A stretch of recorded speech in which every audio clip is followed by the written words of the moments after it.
يريد الله بكم اليسر ولا يريد بكم العسر۔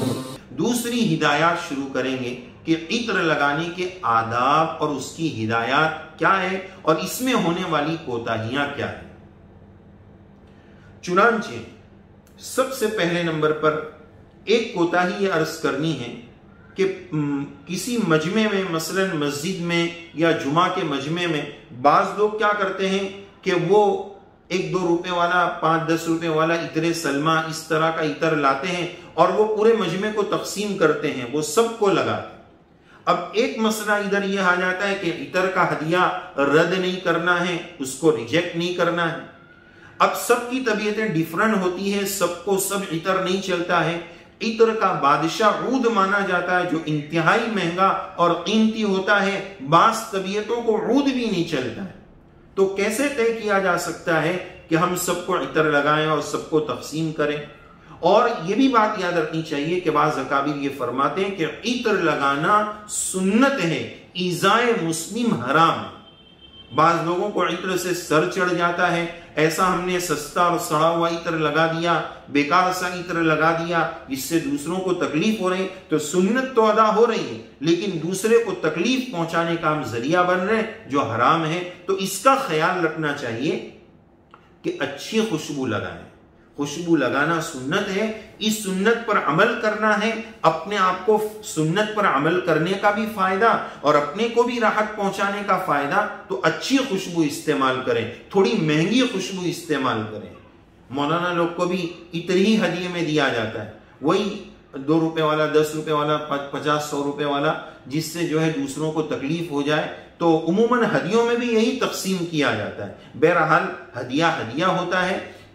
تو یہ بات یاد رکھنی چاہیے کہ اچھا عطر لگائیں جس سے دوسروں کو تکلیف نہ ہو، اپنی ذات کو بھی تکلیف نہ ہو، اور اس طرح تقسیم کرنے سے احتیاط کریں۔ وہ سامنے والا بندہ پھنس جاتا ہے، رد بھی نہیں کر سکتا ہے، لگا بھی نہیں سکتا ہے۔ اب بعض لوگوں کو دیکھا کہ وہ شرما شرمی میں لے لیتے ہیں، تھوڑا بہت لگا کے نیچے مصلے پر گھس دیتے ہیں، اس کی نظر بچا کر۔ کیا کریں گے بعد میں؟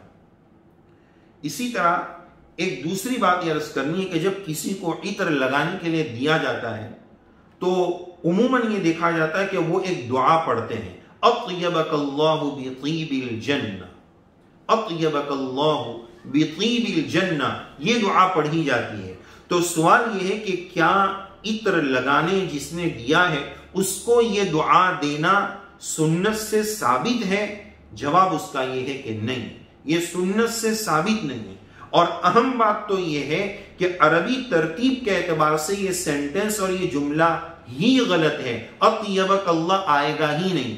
یہاں اگر دعا دینی ہو تو طیبک اللہ بطیب الجنہ، طیبک اللہ بطیب الجنہ، یہ دعا دی جا سکتی ہے۔ لیکن یاد رہے سنت سمجھ کر، حدیث پاک کا لفظ سمجھ کر یہ دعا نہیں دینی۔